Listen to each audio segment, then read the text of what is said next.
À 7 mois de la prochaine présidentielle, le Premier ministre n'est pas qu'à pied d'œuvre sur la réalisation des grands chantiers, il veut également compter sur ces acteurs de l'État, constituant le bras séculier sur lequel repose la réalisation de sa politique gouvernementale. Ainsi, à l'occasion d'une rencontre d'échange avec les membres de la haute administration gabonaise, le 10 février dernier, le chef du gouvernement a exposé sa vision de ce que devrait désormais être l'administration gabonaise, conformément aux règles de déontologie et d'éthique contenues dans la loi N-14/2005 du 8 août 2005 portant code de déontologie de la fonction publique. Cependant, du fait du changement de gouvernement et des contraintes d'agenda n'ayant pas permis ces retrouvailles dans les temps convenus, le Premier a saisi l'opportunité de ce rendez-vous pratique pour souhaiter, à chacun d'entre eux, ses meilleurs vœux de bonne santé, de bonheur et de prospérité. Des vœux également adressés à leurs proches et à tous ceux qui leur sont chers.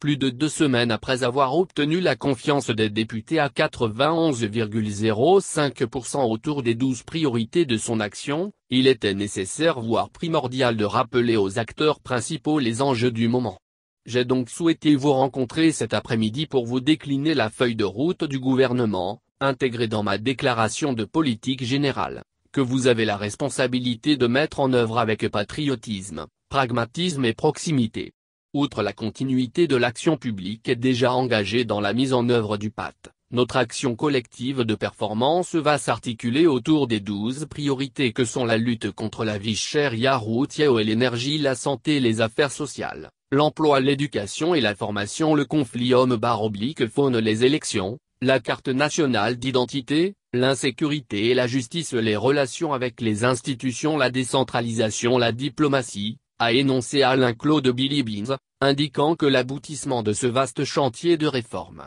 devant leur permettre de répondre aux attentes de plus en plus nombreuses et pressantes des compatriotes, conformément aux instructions du président de la République, dépend de l'efficacité des services placés sous leur responsabilité.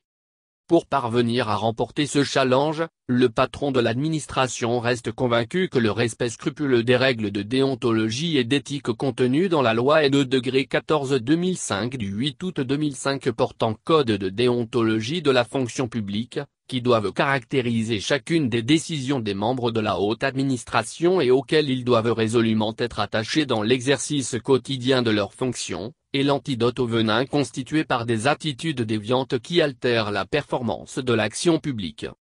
Il s'agit de la compétence dans le choix des collaborateurs, en se focalisant sur l'expertise, la qualité et la formation, le respect de la hiérarchie dans l'exécution sans détour des instructions reçues, l'assiduité par la présence régulière et permanente à votre poste de travail, la loyauté vis-à-vis des institutions de la République et de toute autorité, la confidentialité dans la gestion des documents et des informations administratives, la réserve dans votre comportement et vos prises de position. À côté des valeurs déontologiques citées, le chef du gouvernement a rappelé certains principes fondamentaux contenus dans le code de déontologie de la fonction publique, qui sont l'essence de l'administration publique et sur lesquels l'administration doit s'appuyer. Il s'agit du principe de la légalité, qui permet au service public d'être assuré dans le strict respect des lois et règlements, du principe d'égalité qui commande à l'administration le traitement équitable de tous les usagers du service public, du principe de continuité qui garantit la permanence et la continuité des prestations de service public, du principe de mutabilité ou de l'adaptabilité qui permet la flexibilité nécessaire pour satisfaire aux exigences de l'intérêt général, et enfin,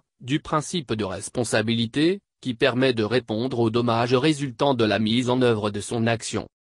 C'est pourquoi, en ce 10 février 2023, je lance solennellement un appel. Cet appel est une invitation à vous engager pleinement et sans réserve, dans la mise en œuvre des 12 points contenus dans le discours de politique générale du gouvernement, dans le respect des principes qui guident l'action publique comme évoqué plus haut. Je suis conscient que le respect de cet engagement ne se fera pas sans obstacle ni difficulté. Mais il nous faut résister, faire plus et mieux, pour regagner la confiance de nos compatriotes.